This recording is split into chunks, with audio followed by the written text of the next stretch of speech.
용수의 중론 탐구 제15품 관유무품. 관유무품 원문.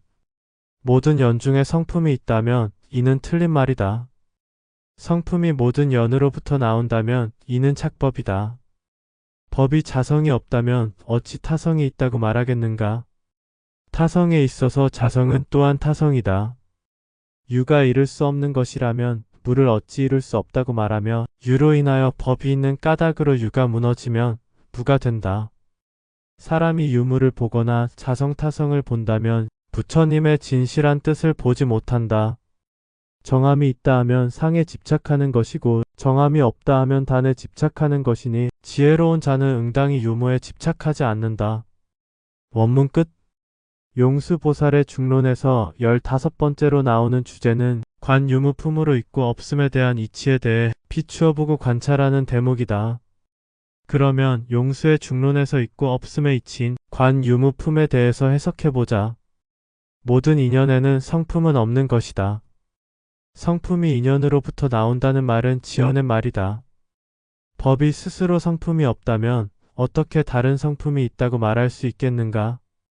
다른 성품의 스스로 성품은 역시 다른 성품에 지나지 않는다.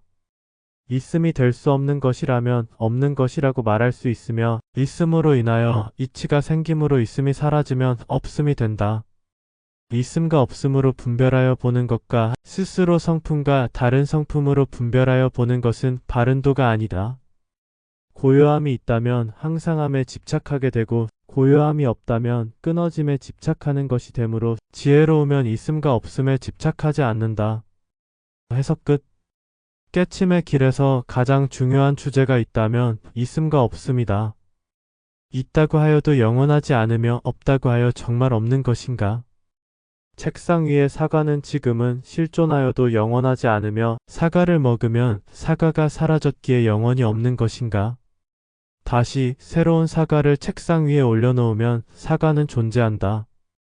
물론 이전의 사과와 지금의 사과는 모양과 크기와 맛 모두 다를 것이다.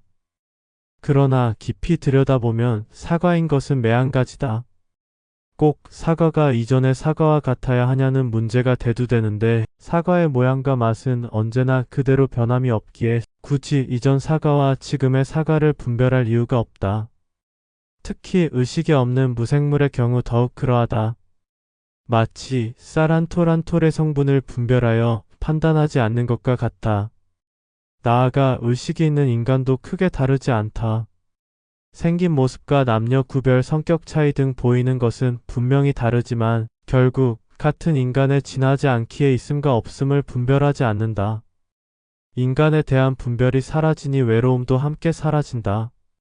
있음은 영원히 있음이 아니고 없음도 영원히 없음이 아니게 된다. 있고 없음은 조건에 따라 인연에 의하여 드러났다가 사라지는 것에 지나지 않는다. 존재 속에서의 있고 없음은 분별할 것이 아니라 하나이다. 텅 빈 공성의 이치도 이와 같아서 하나이다. 자신이 존재하는 한은 어떤 형태로든지 사라진 듯 보일 뿐이며 영원히 존재 속에서 모양과 형태만 바꾸며 존재한다.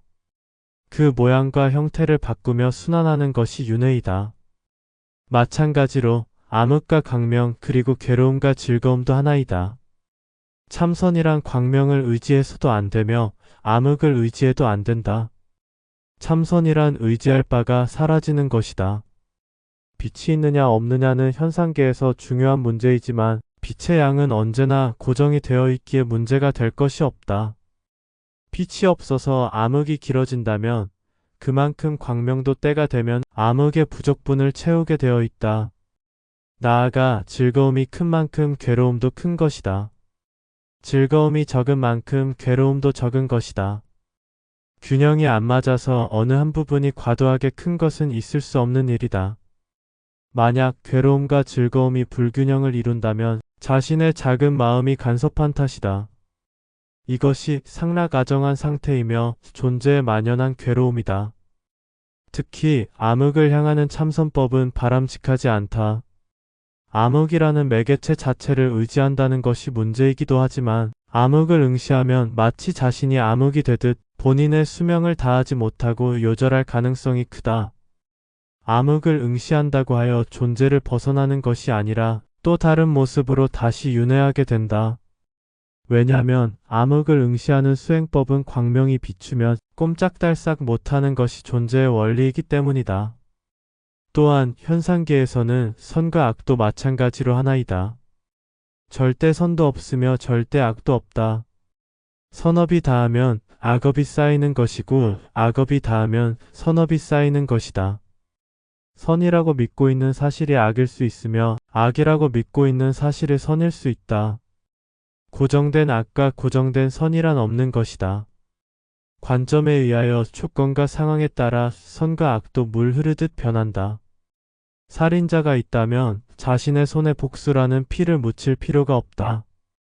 노자가 말했듯 언젠가 그의 시체가 강물에 떠내려오기 때문이다.